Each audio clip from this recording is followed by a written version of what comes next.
Halo teman-teman semua, bagaimana kabarnya? Semoga sehat-sehat selalu ya. Sebelumnya, Ronald telah bercerita di serial Para Detektif Mungil yang berjudul Apakah Ada Kehidupan di Dasar Laut yang Paling Dalam? Nah, kali ini di karangan terbaru karya Cressida Cowell, Ronald akan menceritakan dengan judulnya yaitu Apakah kupu-kupu bisa mencicipi daun dengan kakinya? Bagaimanakah jalan ceritanya? Yuk sama-sama kita dengarkan. Suatu malam, para detektif mungil sedang menyiapkan makan malam. Tiba-tiba, Taiga mengajukan satu pertanyaan besar.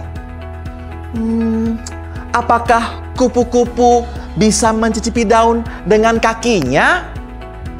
Tentu saja tidak bisa, jawab Oli. Sambil menunggu makan malam dingin, mari kita melompat ke dalam buku untuk menemukan jawabannya. Jadi, para detektif mungil mulai memanjat rak buku.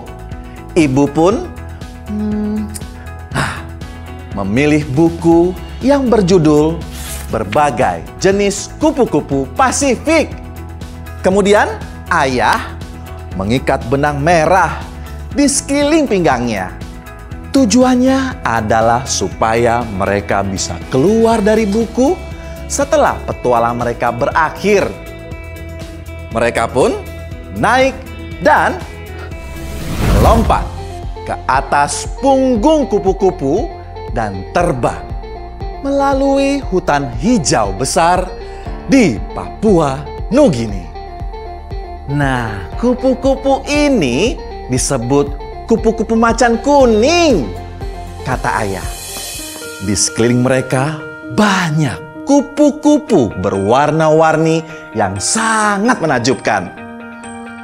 Wah, kupu-kupu ini sangat indah, seru Taiga. Iya, nama mereka seindah warnanya, sahut ibu.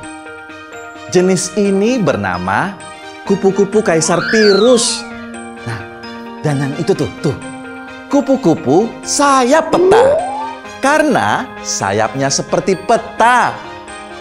Nah, di sebelah sana terdapat kupu-kupu yang jarang mengembara, yaitu kupu-kupu pita biru. Salah satu kupu-kupu mulai berjalan melintasi daun tempat dia berdiri. Jadi, kupu-kupu bisa mencicipi dengan kaki mereka ya, ujar Taiga. Mengapa dia tidak mencicipi dengan mulutnya? Tanya Oli dengan kesal. Dia tidak memakannya. Kupu-kupu itu tidak makan, tetapi hanya minum, ibu menjelaskan. Namun ketika baru lahir, bayi kupu-kupu akan makan terus sepanjang hari. Bayi kupu-kupu masih berbentuk ulat. Jadi, induk kupu-kupu mencicipi daun untuk memeriksa apakah daun itu aman untuk dimakan oleh bayinya. Oli sangat kesal karena ternyata dia salah lagi. Jadi, dia memutuskan untuk pamer. Di atas daun, di dekatnya, terdapat kupu-kupu dengan ukuran lebih besar yang akan bertelur.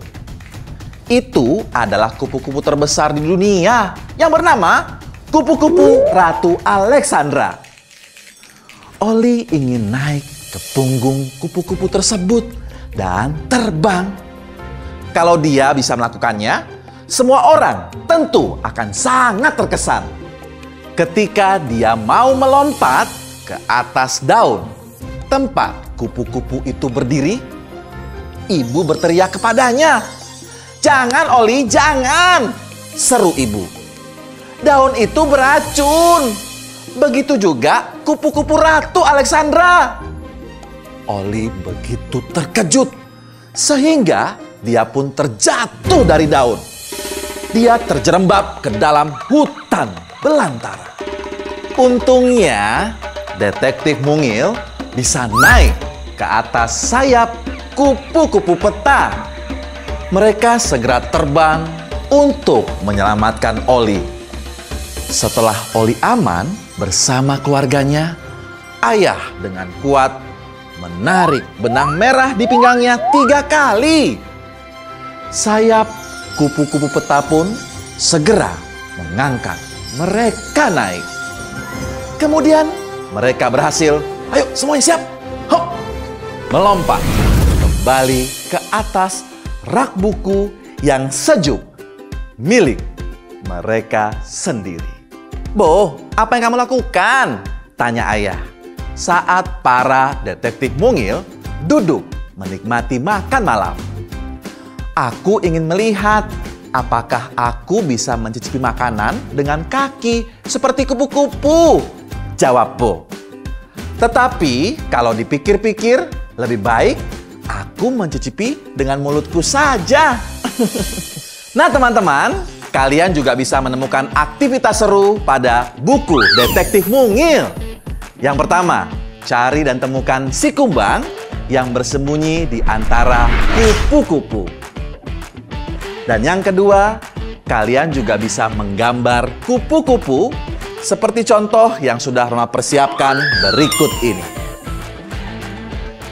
Download aplikasi Happy Meal dan scan QR Code-nya juga ya untuk mengetahui cerita-cerita seru serial para detektif mungil lainnya. Oh ya, cerita yang tadi Ronald bawakan adalah seri terakhir dari petualangan para detektif mungil. Nantikan ya cerita Happy Readers seri baru berikutnya. Sampai di sini dulu perjumpaan kita. Dadah semuanya!